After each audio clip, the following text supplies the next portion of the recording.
اور پیٹرول والی ہے تو ڈیزل مضر ہے. اللہ تعالیٰ نے انسان کے لیے کیا حلال کیا حرام اپنی کتاب میں ڈال دیا.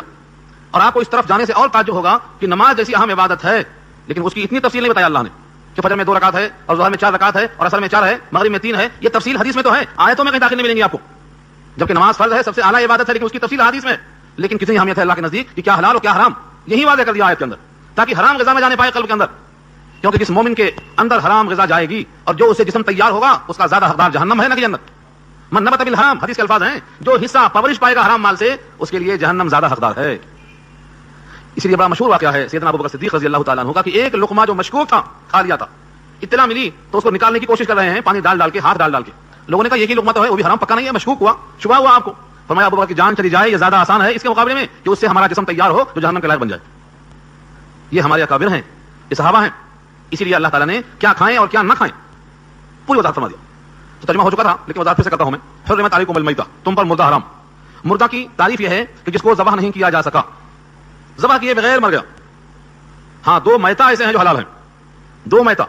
ترمذی کی روایت میں آقا کا ارشاد ہے احلت لنا میتتان السمک والجراد, ہمارے لیے 2 مردے 2 میتے حلال کر دیے گئے ہیں, ایک ٹڈی اور ایک مچھلی.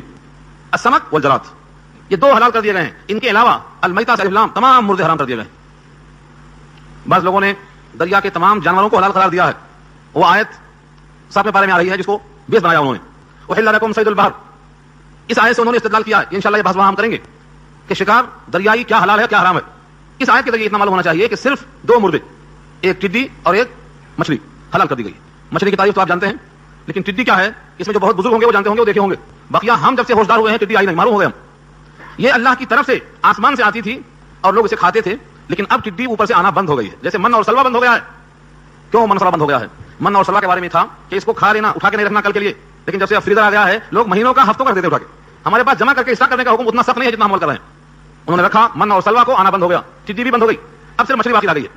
والدم, اور خون حرام ہے. خون سے مراد وہ خون جو بہنے والا ہو, اس کی صفت ہے الدم المسفوح. دم مسفوحہ یہ سورہ بقرہ میں بحث آ چکی ہے, وہاں مسفوح کا لفظ قرآن میں خود مذکور ہے. تو دم مسفوحہ معنی بہنے والا خون. اس سے مراد جب بہنے والا خون ہو گیا تو جو خون جمع ہوا ہے تحال اور کلیجی کی شکل میں, تلی کی شکل میں, یہ حلال اور طیب ہے. ولحم الخنزیر, اور خنزیر کا گوشت. خنزیر کا گوشت وما اہل لغیر اللہ بہ. اللہ کو کتنا جلال ہے کہ اللہ تعالیٰ نے لحم خنزیر کے ساتھ جوڑا ہے, اور وہ جانور جس پر نام لیا گیا ہو اللہ کے غیر کا. سوچنے والا سوچ نہیں سکتا, ایک طرف خنزیر ہے اور ایک طرف حلال جانور ہے, لیکن بوقت ذبح اللہ کے علاوہ کسی اور کا نام لے لیا گیا تو اللہ کی کتاب کے مطابق وہ خنزیر کے برابر ہو گیا. کیوں ہو گیا؟ کیونکہ جان اللہ کی دی ہوئی ہے, اور وہ جان لینے کا حق صرف اللہ کو ہے. حکم دیا ہے کہ جان لینے کا حق اسی کو ہے جس نے جان دیا ہے. جب اس کے نام پر ذبح ہوگا تو گویا اس کے حق میں چلی گئی, اور وہ تمہارے واسطے مباح ہوگا. اس پر بھی اعتراض کیا تھا کفار قریش نے, اور یہ شاید اسی صورت میں آگے آئے گا. کیا کہا تھا انہوں نے؟ یہ عجیب ہے, اپنا مارا ہوا تو حلال کہتے ہیں اور اللہ کا مارا ہوا حرام کہتے ہیں. یعنی اگر خود ذبح کر دیں تو حلال, اور خود وہ مر جائے یعنی اس کو اللہ نے گویا مار دیا اس کو حرام کہتے ہیں. تو اپنا مارا ہوا حلال اور اللہ کا مارا ہوا حرام, یہ تو عجیب لوگ ہیں. تو یہ سمجھانے کی غلطی ہے اور سمجھنے کی غلطی ہے. دونوں اللہ کا ہی مارا ہوا ہے, لیکن بطریقے ذبح کیا جائے تو یہ اللہ کا مطلوبہ طریقہ ہے, اور بغیر ذبح کیے ہوئے مر جائے تو اللہ کی طرف سے ممنوع طریقہ ہے. ممنوع طریقے کو اللہ نے حرام قرار دے دیا, لہذا اسے کھانا جائز نہیں, دوست نہیں. وما اہل لغیر اللہ بہ, اور جو جانور حلال کیا گیا ہو اللہ کے غیر کے لیے, نامزد کر دیا گیا ہو اللہ کے غیر کے لیے. کہتے ہیں نامزد کرنا, ایک ہوتا ہے بوقت ذبح اللہ کا نام نہ لینا, غیر اللہ کا لینا, اور ایک یہ ہے کہ اس کو پال کر چھوڑ دیا گیا ہے اللہ کے غیر کے لیے. یہ بھی اللہ کے غیر کے لیے ہی ذبح کرنے کے برابر ہے, جو چھوڑ دیا گیا ہو اللہ کے غیر کے لیے. گویا اس میں جو خرابی آئی ہے وہ نیت کی وجہ سے ہے, نیت کا خبث. اور نیت کا خبث کبھی زبان سے ہوتا ہے ظاہر, کبھی عمل سے ہوتا ہے ظاہر. بوقت ذبح غیر اللہ کا نام لیا تو زبان سے ظاہر ہوا, اور زبان سے پہلے اللہ کے غیر کے لیے چھوڑ دیا تو یہ عملی خبث اس کا ظاہر ہو گیا. اس زمانے میں لوگ بتوں کے نام پہ چھوڑ دیا کرتے تھے. ما جعل اللہ من بحیرۃ ولا صاحبۃ ولا وصیلۃ ولا حام, یہ پورے الفاظ قرآن کے 7ویں پارے میں آ رہے ہیں. اس سورت کے آخر میں اللہ نے ایسا کچھ نہیں کہا. اب آپ سوچیں گے یہ بحیرہ کیا ہے, سائمہ کیا ہے, یہ سب جانوروں کے نام ہیں. اگر کوئی جانور یوں چھوڑا گیا کہ اس کا دودھ نہ نکالا جائے اس کا ایک نام, اگر کوئی جانور چھوڑا گیا تو اسے کان چیر کے قتل کے چھوڑ دیا گیا تو اس کا الگ نام, فلاں بت کی وجہ سے چھوڑا گیا تو الگ نام, اس نے مسلسل مادہ کو جنا ہے, اس کے پیٹ سے کوئی نر پیدا نہیں ہوا اس کا علیحدہ نام, تو مختلف قسم کے اس پر سواری نہیں کریں گے, یوں چھوڑ دیا ہے تو اس کا علیحدہ نام. ما جعل اللہ من بحیرۃ ولا صاحبۃ ولا وصیلۃ ولا حام, یہ سب تفصیل انشاءاللہ سورہ مائدہ کے آخر میں آ رہی ہے. تو اگر کوئی جانور بوقت ذبح اللہ کے نام کے علاوہ کسی اور کا نام لیا گیا تو بھی نیت میں خبث آ گیا, مال حرام. اور اگر بوقت ذبح اللہ کا نام لیا لیکن چھوڑا ہوا تھا اللہ کے غیر کے لیے, اللہ کے غیر کو خوش کرنے کے لیے, اگرچہ بوقت ذبح اللہ کا نام لیا گیا تب بھی وہ حرام ہے. سورہ بقرہ کی وہ آیت جس میں یہی لفظ آیا ہے وما اہل لغیر اللہ بہ, یہ لفظ وہاں چکا ہے. سورہ بقرہ دوسرا پارہ تیسرے رکوع کے اندر آیا ہوا یہ لفظ. اس کی تشریح کیا ہے علامہ سیوطی نے, صاحب جلالین ہے, اس کے حاشیے پر لکھتے ہیں وہ لو ان مسلما ذبح ذبیحۃ وتقرب بها الى غیر اللہ فهو مرتد. اگر کسی نے کوئی ذبیحہ ذبح کیا اور اس سے اللہ کے غیر کی قربت مراد لی گئی، اللہ کے غیر کی خوشنودی حاصل کرنا منظور ہوا، تو ایک معنوں میں وہ مرتد ہو گیا۔ یہ الفاظ علامہ سیوطی نے نقل نہیں کیے ہیں، ان کی کتاب کے حاشیہ پر علماء کا قول نقل کیا گیا۔ معلوم یہ ہوا جانور کی جان اللہ کی امانت ہے۔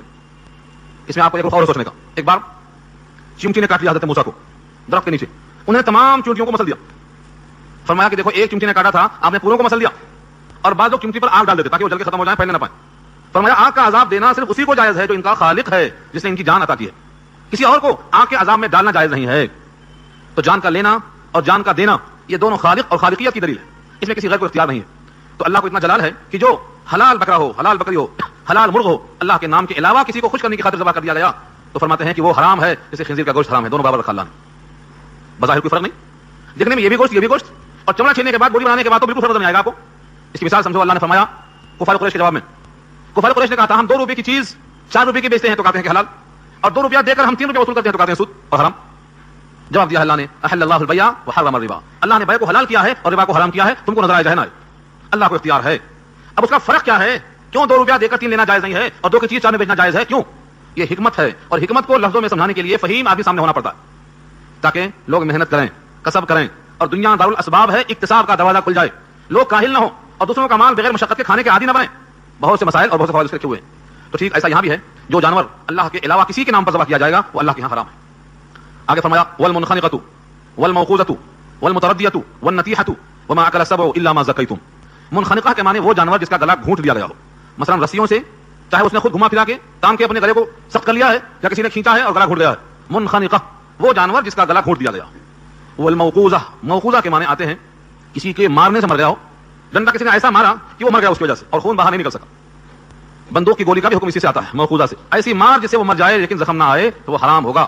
چنانچہ صحابی ہیں، انہوں نے کہا کہ اللہ کے رسول صلی اللہ علیہ وسلم ہم شکار کرتے ہیں تو ہمارے واسطے کھانا کیسا ہے؟ فرمایا اگر تم تیر کے چوڑائی سے مارتے ہو اور جس سے اس کو چوٹ لگتی ہے لیکن کٹتا نہیں، خون بہتا نہیں، تو اسے مت کھاؤ، اور اگر اس کی دھار سے مار لگتی ہے جس سے کٹ جاتا ہے خون بہ جاتا ہے تو اسے کھا سکتے ہو۔ خون جسم کا بہنا، اب سوال کریں گے آپ کی اس کی رگیں جو مخصوص 3 رگیں ہیں ان کا کٹنا کیسا ہے؟ ان کا کٹنا استحباب کے درجے میں ہے، اور اگر یہ بندوق سے یا مار سے چوٹ کھایا ہوا مرنے سے پہلے ذبح کو دستیاب ہو جائے تو اس کا کھانا درست ہے، حلال ہے، اور اگر اسی مار سے وہ مر گیا ہے اور خون نہیں بہا ہے تو اس کا کھانا درست نہیں ہے۔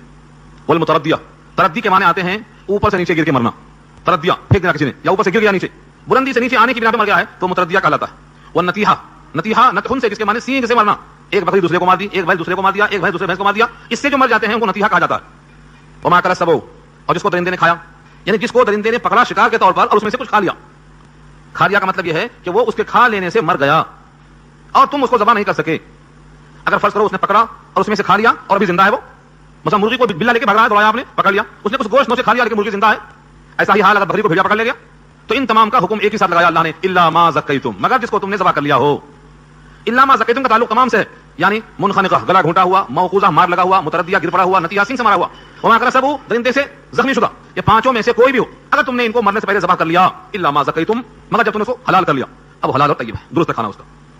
وما ذبح علی النصب، اور وہ جانور جو ذبح کیا گیا ہو کسی مخصوص مقام پر، پرستش گاہ پر، نصب اور نون صاد بے کہتے ہیں ایک مشہور پتھر تھا، مشہور بت تھا، اس مقام پر لوگ ذبح کیا کرتے تھے زمانے جاہلیت میں، اور اس کے خون کو بطور برکت کے لے جا کر بیت اللہ کو لگاتے تھے، اس کے گوشت کو جا کے وہاں پہنچاتے تھے، اس مقام پہ ذبح کر کے وہاں سے خون اور گوشت کو لے کر جاتے تھے، بطور برکت کے لگاتے تھے، اور اسی پر وہ آیت نازل ہوئی تھی جو سورہ حج میں آئی ہے، لن ینال اللہ لحومها ولا دماؤها، اللہ کے پاس ہرگز نہیں پہنچتا ہے، نہ اس کا خون پہنچتا نہ اس کا گوشت پہنچتا ہے، ولکن ینالہ التقوی منکم، ہاں تقوی پہنچتا ہے، تمہارے قلب میں جو خوف ہے وہ پہنچتا ہے۔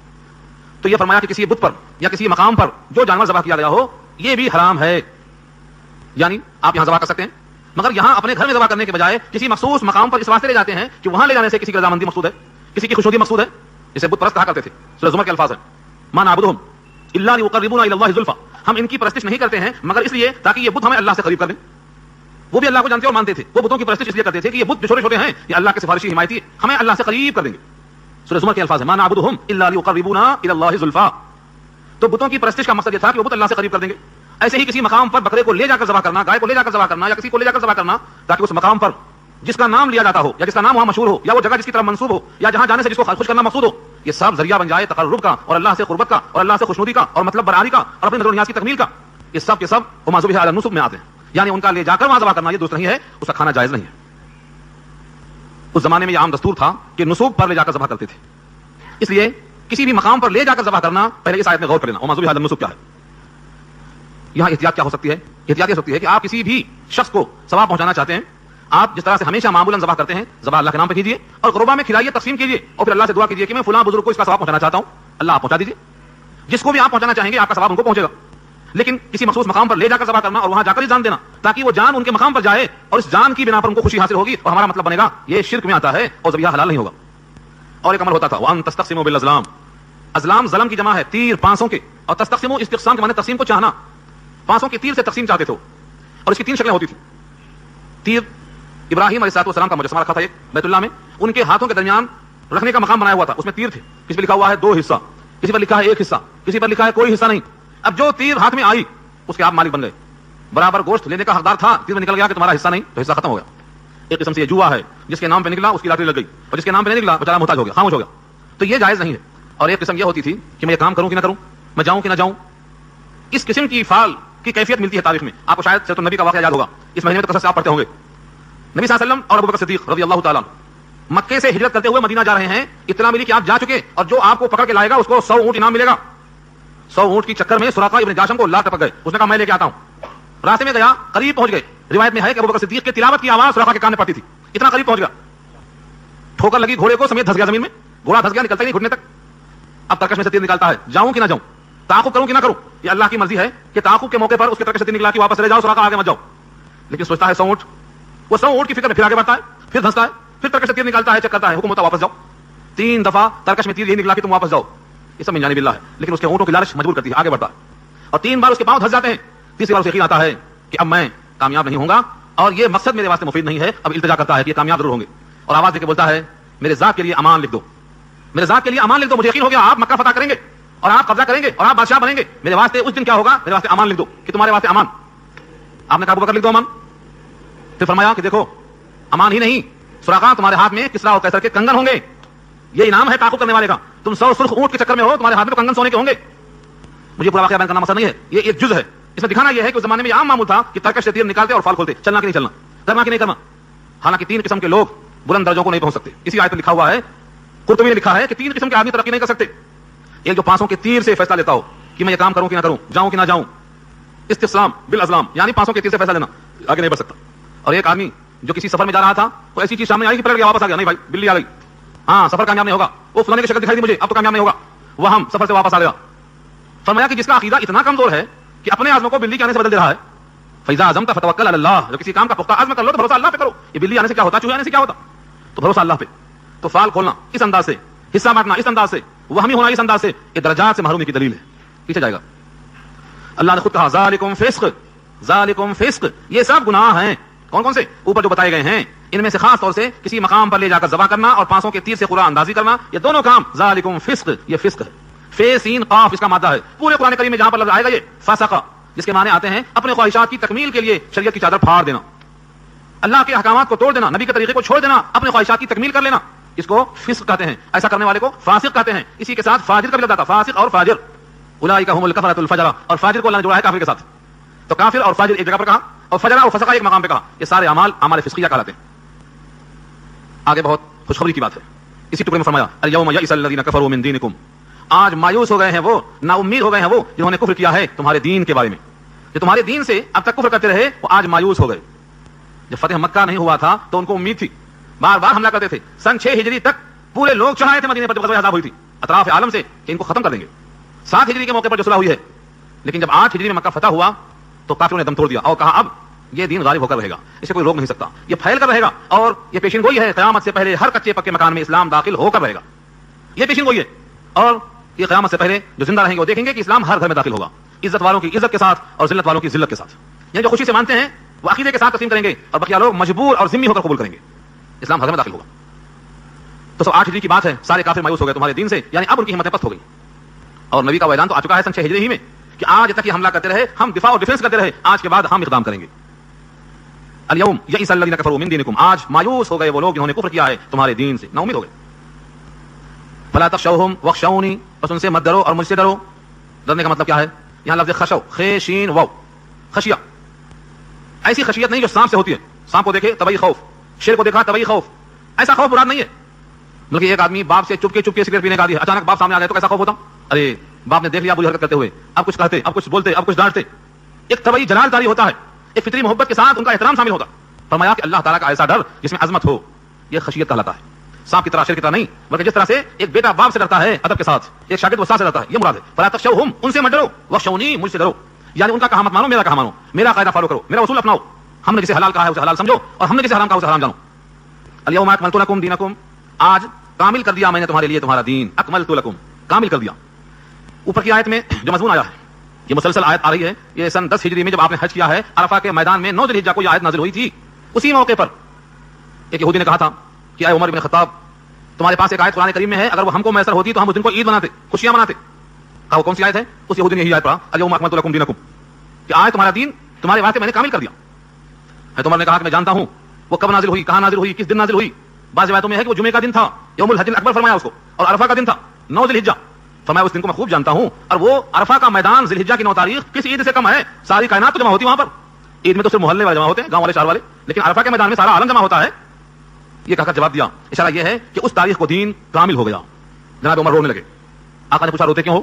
فرمایا آج تک ہم دین میں آگے بڑھتے رہے، دین میں زیادتی ہوتی رہی، دین میں احکامات آتے گئے، دین میں آیتیں ملتی چلی گئی، اور جب دین کامل ہونے کی خبر مل گئی تو جب کوئی شے کامل ہوتی ہے تو زوال شروع ہوتا ہے. ہر کمال را زوال. جب تک بچے کے بڑھنے کی عمر ہے بڑھتا ہے، شباب کو پہنچ گیا تو ڈھلنا شروع ہو جاتا ہے. لہٰذا اب دین جب کامل ہو گیا ہے تو اب ہمیں اس میں اضافے کی امید ختم ہو گئی. صحابہ کرام اس طرح بھی سوچا کرتے تھے. تو فرمایا دین تو کامل ہو گیا. دین کے کامل کا مطلب یہ ہے اس میں اب کوئی کمی نہیں ہے. آپ کے لباس کے بارے میں چاہیں تو پوری وضاحت ملے گی. یہ نہیں ہے کہ لباس اسلام میں نہیں ہے، ہم ان کا لباس ان کا لباس اپنا لیں.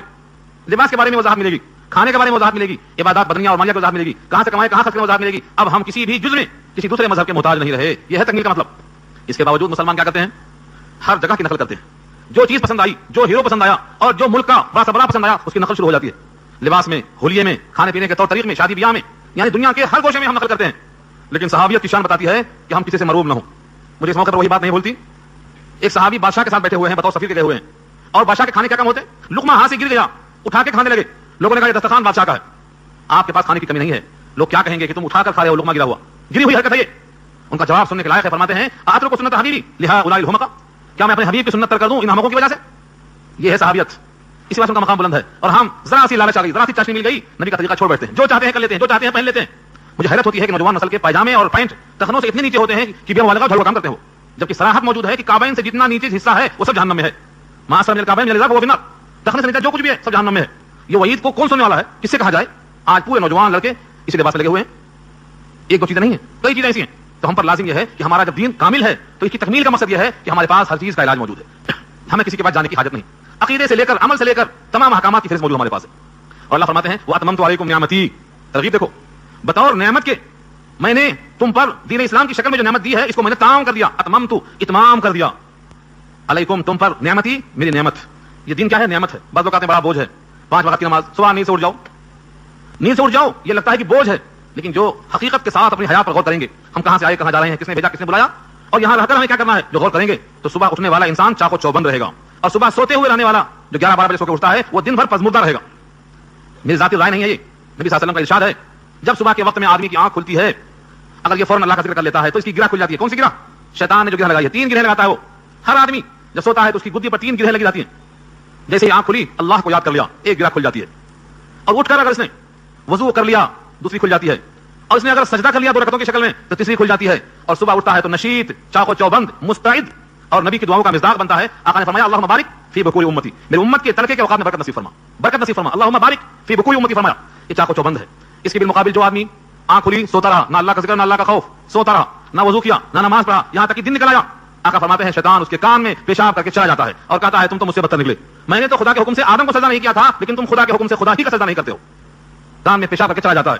بعض لوگوں نے کہا کہ حقیقی پیشاب کرتا ہے، تراوٹ ہوتی ہے، اور بعض نے کہا کہ یہ مراد ہے انتہائی کمتر ہونے کی طرف، کہ تمہارا وجود اور تمہارا جسہ اس قابل ہے کہ تم پر شیطان کا پیشاب پڑے. یہ ہے حدیث، بخاری کے الفاظ ہیں. اور ہمارا حال یہ ہے کہ ہم دین کو نعمت نہیں مانتے، بوجھ تسلیم کرتے ہیں. نعمت ہے دین، نعمت ہے. کیوں نعمت ہے؟ اچھی غذائیں کیوں نعمت ہیں؟ آپ کے جسم کو طاقت دیتی ہیں. اچھے لباس کیوں نعمت ہیں؟ کس سے آپ کو تفاخر آتا، سردی گرمی سے بچاؤ ہوتا. آپ دین کو نعمت کب سمجھیں گے؟ جب معلوم ہو کہ جہنم سے بچنے کے لیے اور جنت میں جانے کے لیے یہی دین ہمارا راستہ ہے. اسی دین کے ذریعے سے ہم جہنم سے بچ سکتے ہیں اور جنت میں جا سکتے ہیں. اور جنت میں کیا نعمتیں نہیں ہیں؟ سوچ نہیں سکتا کوئی انسان. آنکھوں نے دیکھا نہیں، کان نے سنا نہیں، دل میں خیال نہیں گزرا. تو یہ معلوم ہوا کہ دین نعمت ہے. فرمایا اللہ نے واتممت علیکم نعمتی، میں نے تمام کر دیا تم پر اپنا انعام. اور آگے فرمایا ورضیت لکم الاسلام دینا، اور پسند کیا میں نے تمہارے لیے اسلام کو بطور دین کے. جس دین اسلام کو اللہ نے پسند کیا ہو اس دین اسلام پر ہم حرف آنے دیں. جس اللہ نے اس کو پسند کر لیا ہو اسی قرآن کریم میں سے 100 آیتیں 25 آیتیں نکالنے کی بات کی جاتی ہے اور ہم سمجھتے ہیں کہ کچھ بھی ہوگا, کچھ لوگ سنبھال لیں گے, ہمیں ضرورت نہیں آنے کی. ہر آدمی سمجھتا ہے کہ ہمیں حاجت نہیں, 25 آیتیں 100 آیتیں کچھ بھی ہو جائیں, ہمیں بیچ میں آنے کی ضرورت نہیں ہے. یہ ایسی ہی مثال ہے. بادشاہ نے کہا حوض پانی کے بجائے دودھ سے بھر دو. سب لوگ دودھ ڈالیں گے, ہمارا پانی کیا محسوس ہوگا؟ صبح دیکھا تو پورا حوض پانی سے بھرا ہوا ہے. کہا یہ کیا ہے؟ حکم تو تھا دودھ سے بھرو. تو سب نے یہی سوچ لیا کہ یہ حوض سب دودھ سے بھریں گے, ہمارا پانی محسوس نہیں ہوگا. ہمارا آج یہی حال ہے. دین کی کشتی ہم سمجھتے ہیں کہ دوسرے لوگ بہت کام کر لے رہے ہیں, ہم تو خالی رہ گئے ہیں دنیا میں. تو یہی حال ہمارا ہوگا. دین کے لیے مشقتیں کی ہیں, مجاہدے کیے ہیں, اور نبی ہو کر اپنے خون کو بہائے ہیں, خون سے جوتیاں لبریز ہو گئی ہیں, پتھراؤ کیا ہے لوگوں نے. اتنی مشقت جھیلنے کا مطلب یہ ہے کہ ہماری امت بھی کچھ کرے, آگے بڑھے اس کے لیے. ہم بھی دین سے راضی ہوں بطور اسلام کے, ورضیت لکم الاسلام دینا, اور میں تم کو تمہارے واسطے اسلام کو پسند کر چکا بطور دین کے.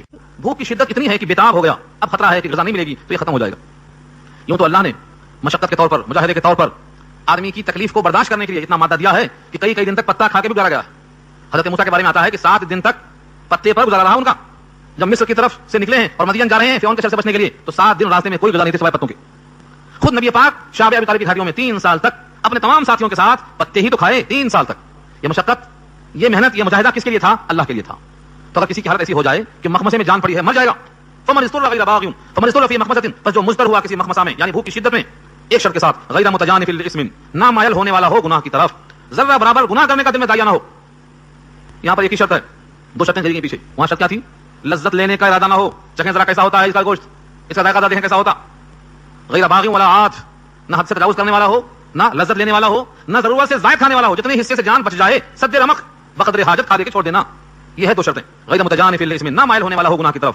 فإن اللہ غفور رحیم, تو بے شک اللہ غفور ہے اور رحیم ہے. بعض لوگ کہتے ہیں مضطر کی حالت میں حرام بھی حلال ہو جاتا. یہ جملہ غلط ہے. حرام بھی حلال ہو جاتا نہیں ہے. مضطر اگر کھا لیا تو معافی ہے, حلال ہو جاتا ہے. یہ جملہ غلط ہے. اگر کسی نے حالت اضطرار میں جان بچانے کے لیے کھا لیا تو اللہ غفور رحیم ہے, یعنی اس گناہ پر مواخذہ نہیں کریں گے, معافی کا اعلان ہے. یہ نہیں کہا گیا کہ حلال ہے. اگر حلال ہوتا تو لذت کے لیے کیوں منع ہے؟ 2 لوگوں میں سے زائد کیوں منع ہے؟ جتنی گنجائش تھی جان بچانے کے لیے اس سے زیادہ کھانا کیوں منع ہے؟ حلال ہو گیا تو حلال بولنا غلط, حلال نہیں ہے. ہاں اللہ غفور رحیم, اس کو معاف کر دیں گے. یہاں اس سبق میں اگر آپ غور سے دیکھیں تو 2 چیزیں ہیں. ایک تو خنزیر کا گوشت جو حقیقی طور پر حرام ہے, اور ایک وہ جس پر اللہ کے غیر کا نام لیا گیا, وہ حقیقتاً تو ناپاک نہیں ہے لیکن حکمن ناپاک ہو گیا ہے اللہ کا نام نہ لینے کی وجہ سے. تو معلوم یہ ہوا کہ اللہ جس کو چاہے حلال کر دیں اور جس کو چاہے حرام کر دیں, یہ طاقت اللہ کے پاس ہے. تو حکمی یا حقیقی دونوں قسم کی ناپاکی اور دونوں قسم کی حرمت اللہ کی طرف سے ہے. پھر لوگ آپ سے پوچھتے ہیں, یسألونک, آپ سے سوال کرتے ہیں, ماذا احل لهم, کیا ہے ان کے لیے حلال, یعنی جانور کون سے حلال ہیں, جانور کون کون سے حلال کیے گئے. ایک تو یہ ہے کہ جانور حلال ہے کون کون سے, اور جانور جو حلال ہے اس میں سے کون کون سی چیز کھا سکتے, یہ بھی ایک سوال ہے. بکرے کی ہر چیز نہیں کھا سکتے آپ, بکرا حلال ہے, ہر چیز نہیں کھا سکتے. بدائع و صنائع, ایک کتاب کا نام ہے بدائع و صنائع, فقہ حنفی کی مشہور مستند ترین کتاب بدائع و صنائع, 7 جلدوں میں بیرون چھپی ہوئی. لکھا ہے اس میں کہ 7 چیزیں اس میں سے مکروہ تحریمی ہیں. مکروہ تحریمی, جو بکرا ذبح کیا گیا حلال طریقے پر اس میں سے بھی 7 چیزیں مکروہ تحریمی ہیں. وہ 7 چیزیں کیا کیا ہیں جو انسانی فطرت قبول نہیں کرتی. اگر طبیعت میں نظافت ہے اور طبعی طور پر وہ متقی ہے تو ان چیزوں سے اسے خود اجتناب ہوگا. وہ 7 چیزیں ہیں.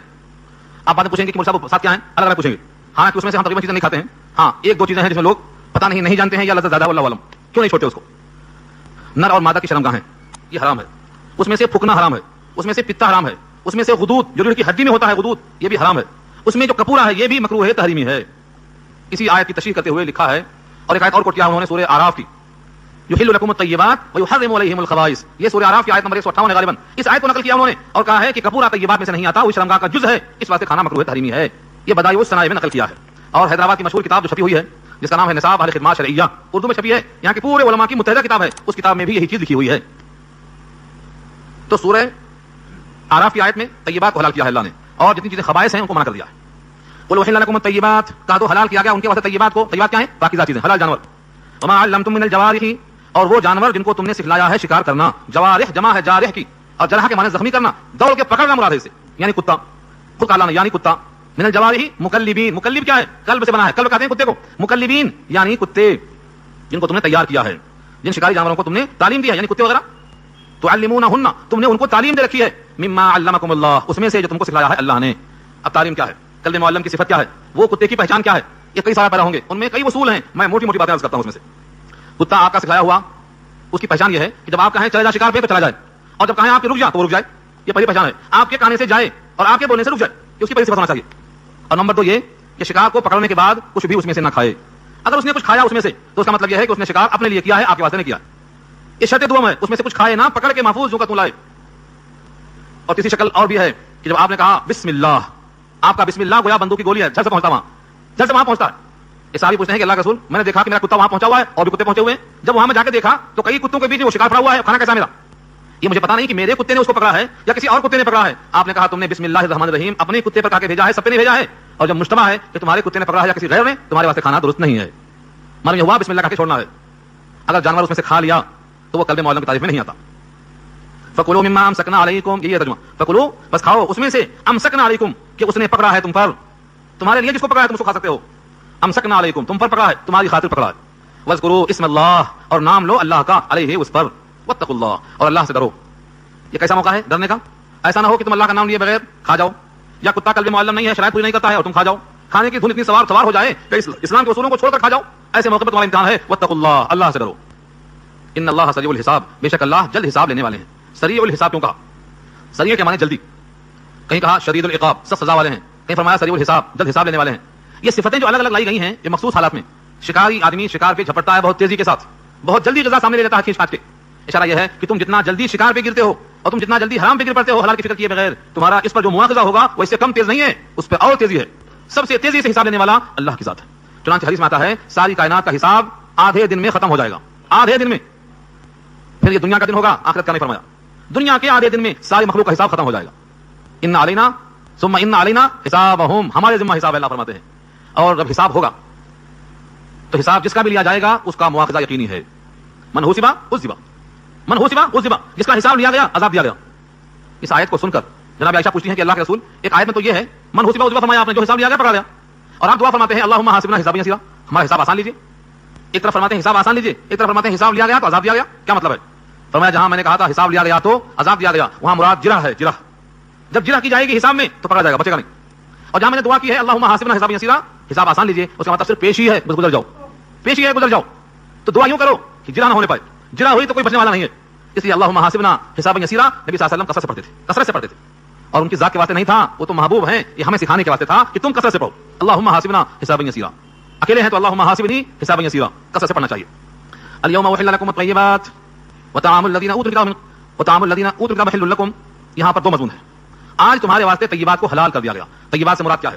امام شافعی فرماتے ہیں جس میں لذت ہو وہ طیب ہے، جو طیب ہے اس میں لذت ہے. امام اعظم فرماتے ہیں کوئی شرط نہیں ہے، جو لوگ حرام غذائیں کھاتے ہیں ان کو بھی اس میں لذت ہی ملتی ہے تبھی وہ کھاتے ہیں، لہذا یہ وصول مسترد ہے. جس کو اللہ نے حلال کیا ہے وہ حلال ہیں، وہی طیبات کہلاتے ہیں. تو طیبات سے مراد حلال چیزیں. آج تمہارے واسطے طیبات کو حلال کر دیا گیا ہے. وطعام الذین، اور کھانا ان لوگوں کا، اوتوا الکتاب جنہیں کتاب دی گئی ہے، حل لکم تمہارے واسطے حلال ہے. یہاں طعام سے مراد غلہ نہیں ہے، سبزی کی بھی مراد نہیں ہے. یہاں تمام شارحین لکھتے ہیں یہاں طعام سے مراد ذبیحہ ہے. اب اگر دو طرف سے لیں گے آپ کہ تمہارا ذبیحہ ان کے لیے حلال اور ان کا ذبیحہ تمہارے لیے حلال، ایک مفہوم تو یہ ہے. اور ایک مفہوم یہ ہے کہ تمہارا ذبیحہ ان کے لیے حلال اور اس کے عوض جو پیسہ دے کے خریدیں گے ان کا پیسہ تمہارے لیے حلال. یہ مطلب ہے اس کا، یعنی تم ان سے خرید و فروخت کر سکتے ہو، تمہارا ذبیحہ وہ کھا سکتے ہیں، اس کے عوض تم ان سے پیسہ لے کر کھا سکتے ہو. یہ دو ترجمے کیے گئے ہیں تو مفہوم بتائے گئے. تو کھانا سے مراد یہاں پر ذبیحہ ہے، ذبیحہ ان کا جو کتاب دیے گئے تمہارے واسطے حلال ہے. وطعامکم حل لہم، اور تمہارا کھانا یعنی تمہارا ذبیحہ حلال ہے ان کے لیے. والمحصنات من المؤمنات، اور پارسا عورتیں ایمان والوں کی. والمحصنات من الذین اوتوا الکتاب من قبلکم، اور پارسا عورتیں ان میں سے جو کتاب دیے گئے تم سے پہلے. یہ وہ آیت ہے جس کے ذریعے سے آج مسلمان یہودی لڑکیوں سے شادی کر رہے ہیں، مسلمان اسرائیلیوں کی لڑکیوں سے شادی کر رہے ہیں اور کہتے ہیں یہی آیت پیش کرتے ہیں والمحصنات من الذین اوتوا الکتاب من قبلکم، تم سے پہلے جنہیں کتاب دی گئی ہے وہ پارسا عورتیں تمہارے واسطے حلال ہیں. اذا آتیتموہن اجورہن، جب تم ان کو دے دو ان کے مہر. محسنین، قید میں لانے کی نیت ہو یعنی بیوی بنانے کی نیت ہو. غیر مسافحین، صرف بدکاری کرنے کی نیت نہ ہو. ولا متخذی اخدان، اور خفیہ دوستی اور آشنائی کرنے کی نیت نہ ہو. یہ دو شرطیں رکھا اللہ نے. محسنین غیر مسافحین، بیوی بنانے کی نیت ہو، عارضی طور پر پانی بہانے کی نیت نہ ہو. اس سے مراد متعہ ہے جو نکاح 10 دن کا 20 دن کا 1 مہینے کا 2 ہفتے کا ہوتا ہے، وہ اس سے حرام ثابت ہوتا ہے. ولا متخذی اخدان، اس سے زنا حرام ہوتا ہے. خفیہ آشنائی، خفیہ دوستی، اس کا نام بدل دیا لوگوں نے، گرل فرینڈ کر دیا. لڑکی اجنبی ہے تمہاری دوست کیسے ہو سکتی ہے؟ وہ یہ تو جہنم میں ساتھ جانے کا راستہ بناتی ہے. تو نام خوبصورت، حدیث میں آتا ہے میری امت کے لوگ حرام چیزوں کو اچھے نام دے کر کھا جائیں گے. ریشم پہنیں گے نام بدل دیں گے، سود کھائیں گے نام بدل دیں گے، جھوٹ بولیں گے فن اس کا نام رکھ دیں گے. ایسے ہی زنا کریں گے اس کا نام کیا خوبصورت رکھ دیا ہے، گرل فرینڈ. یہ اسلام میں گنجائش نہیں ہے اس چیز کی. تو امت کے لوگ بہت سی چیزوں میں نام بدل کے خوش ہو جاتے ہیں. نام بدلنے سے کچھ نہیں ہوگا. ریشم حرام ہے تو حرام ہی رہے گا، اجنبی عورت حرام ہے تو حرام ہی رہے گی. اب آپ سوچتے ہوں گے کہ وہ جو چھوڑ دیا مولانا عیسائیوں کی لڑکیوں سے نکاح کرنا کیسا ہے؟ اس آیت نے تو کہا دیا کہ حلال ہے. والمحصنات من الذین اوتوا الکتاب من قبلکم، تم سے پہلے جو کتاب دیے گئے ان میں سے جو پارسا عورتیں ہیں جب تم ان کے مہر ان کو دے دو تو تمہارا ان سے نکاح درست ہے. یہ آیت نمبر 5 ہے. امریکہ میں اس آیت پر کثرت سے بحث ہوئی ہے. ایک ڈاکٹر صاحب آئے تھے میرے پاس, انہوں نے کہا یہ آیت ہے اور یہ آیت اتفاق سے مدنی ہے اور آخری صورتوں میں سے ہے, لہذا جب اس میں حلال ہے تو کسی اور آیت سے اس کو ہم منسوخ نہیں کر سکتے, اور حدیث جب آیت کے خلاف آئے گی تو حدیث ہی منسوخ ہو جائے گی, آیت منسوخ نہیں ہوتی. کیوں؟ اصول کیا ہے؟ کلام اللہ ینسخ کلامی, اللہ کا کلام میرے کلام کو منسوخ کر دیتا ہے, وکلامی لا ینسخ کلام اللہ, اور میرا کلام کلام اللہ کو منسوخ نہیں کر سکتا. حدیث سے منسوخ نہیں ہو سکتی اور آیتوں میں سب سے آخری آیت ہے, لہذا اہل کتاب سے نکاح جائز ہے. یہ ہے متفقہ فیصلہ, امریکن لوگ عمل کرتے ہیں اس کے اوپر. ڈاکٹر صاحب سے میں نے کہا ٹھیک ہے, یہ بتائیے مشرک سے نکاح جائز ہے؟ تو کہتے نہیں, مشرک سے نکاح جائز نہیں. میں کیوں؟ اللہ نے کہا ہے سورہ نور میں کہا اللہ نے وحرم ذلک علی المؤمنین, مومن پر یہ قسمیں حرام ہیں, یعنی مشرکہ کی اور زانیہ کی. تو مشرک کا نکاح مومن سے نہیں ہوتا, ٹھیک ہے. اور اللہ نے کہا دیا ہے کہ جنہوں نے کہا کہ عزیر اللہ کے بیٹے ہیں اس نے کفر کیا, اور جس نے کہا عیسیٰ اللہ کے بیٹے ہیں اس نے کفر کیا, اور جس نے کہا تین نے کہا تیسرا اللہ ہے انہوں نے کفر کیا. تو جب سب کے سب یہ عمل کفر کرتے ہیں تو اگر کفار سے مشرکین سے نکاح جائز نہیں ہے تو ان سے جائز کیسے ہوا؟ لہذا ہمیں قرآن کریم کی اور آیتیں تلاش کرنا پڑے گا. پیچھے گزر چکی ہے آل عمران 4 پارہ. اللہ نے فرمایا سارے اہل کتاب برابر نہیں ہیں, فرق ہے دونوں میں. لیسوا سواء من اہل الکتاب, لیسوا سواء من اہل الکتاب, سارے اہل کتاب برابر نہیں. یہ پوری آیت پڑھتے جائیے آپ. اس میں تقسیم کیا اللہ نے کہ بعض وہ ہیں جو دین پر قائم ہیں, توحید پر قائم ہیں, اپنے اصولوں پر قائم ہیں, اور ایک وہ ہیں جو اصولوں سے منحرف ہو چکے ہیں.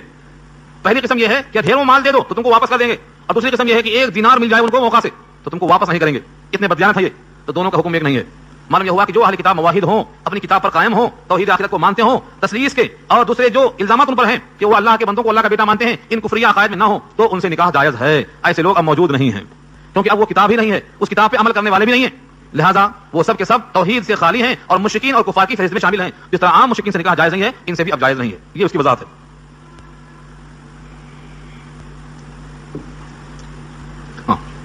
ومن يكفر بالایمان فقد حبط عمله.